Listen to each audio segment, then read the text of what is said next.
Your electric cooperative sprays herbicides on your property under the power lines and you don't like it. Is there another way to keep the right-of-way clear? This video describes how members of Powell Valley Electric Co-op worked with their co-op to create an opt-out policy and maintain their right-of-way without spraying herbicides. At the end of the video are suggestions for how to get your electric co-op to adopt an opt-out policy if it does not have one. All those interviewed are members of Powell Valley Electric Co-op, which serves 8 counties in Upper Tennessee and Southwest Virginia. Rural electric cooperatives must have access to power lines at all times. Most co-ops use a combination of tree trimming, manual clearing, aerial maintenance, and herbicides to remove woody stem vegetation. What if you don't want herbicides used on your property? In 2018, a group of members approached Powell Valley Electric Board of Directors with a plan to permit property owners to opt out and maintain their right-of-ways without the use of herbicide. The board voted to approve a policy which has been in place since then.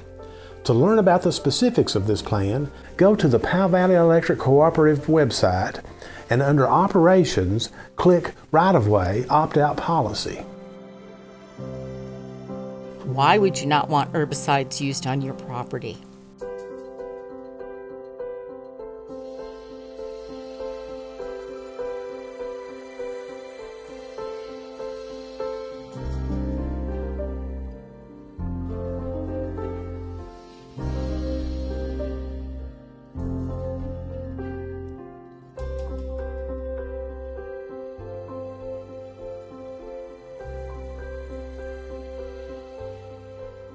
I've been an organic gardener for almost 50 years, and I just would not want any chemicals used on our property that would possibly run off into our pond or down into the creek or harm any pollinators.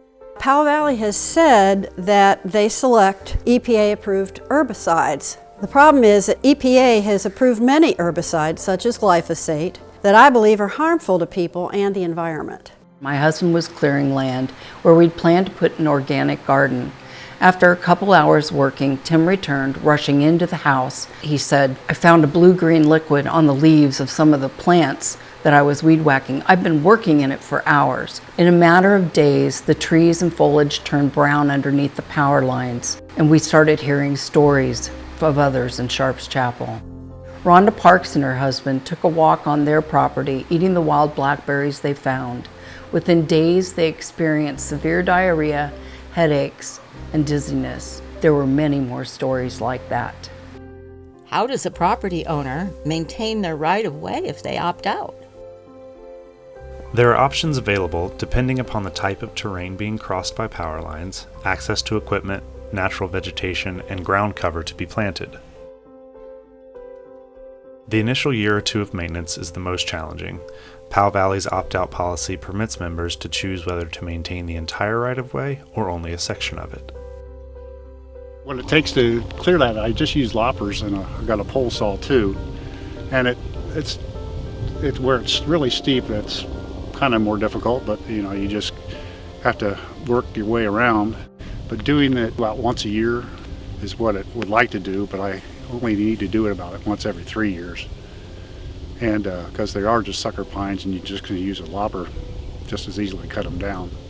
It was a lot of work at first, but it's so easy to maintain at this point. Mowing once a year. It's beautiful in the spring and summer when the flowers are blooming, and we're really enjoying it. So I'm glad I did it.